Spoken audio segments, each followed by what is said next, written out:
cas de danger, ils peuvent fuir, se cacher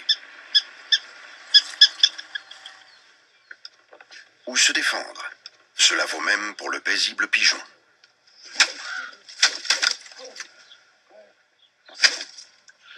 Et les plantes. Pour étudier les espèces végétales capables de se défendre, un détour par la côte ouest du Mexique s'impose.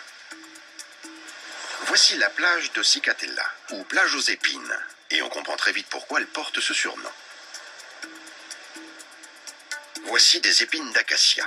Le professeur Martin Heil les connaît bien.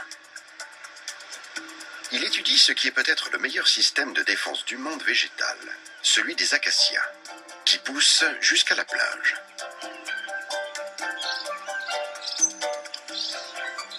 Leurs épines pointues constituent une arme de dissuasion contre les animaux de pâturage. Mais c'est sans effet contre la voracité des insectes. Ainsi, cet acacia a l'air bien mal en point. Il est dévoré par les insectes et envahi par les plantes grimpantes. À l'évidence, il est sans défense et les hémiptères en profitent. Mais c'est l'une des rares exceptions.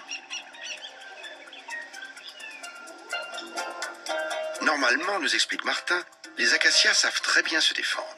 Et il nous montre comment. Il suffit de tapoter et de souffler un peu pour les apercevoir. Les fourmis. Les acacias sont protégés par des fourmis agressives qui ne connaissent pas la peur. Elles s'accrochent et piquent comme des guêpes. Martin en fait la mère expérience. Le test est fini. Mais en cas de crise, la réaction se fait plus vive. Une sauterelle s'aventure sur les feuilles de l'acacia. Ce qui provoque l'intervention des gardiennes.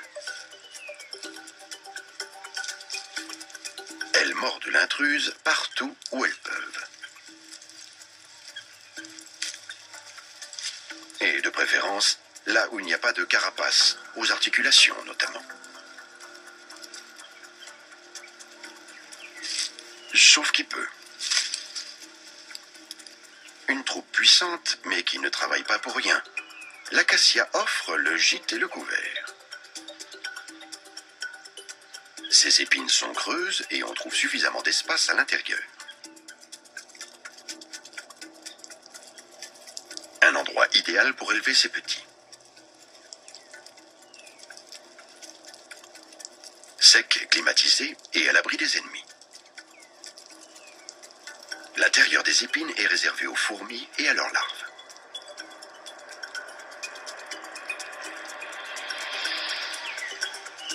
Mais l'acacia fait encore plus pour ses gardes du corps. Il sécrète ses corpuscules orangés riches en protéines. Pas facile à détacher, mais avec force et patience, on y arrive. Et hop, dans le creux de l'épine pour nourrir le couvain. L'entrée est étroite, mais à reculons, ça passe. La production de nourriture pour le couvain demande de l'énergie. Mais l'acacia en prend son parti pour récompenser sa troupe d'intervention rapide.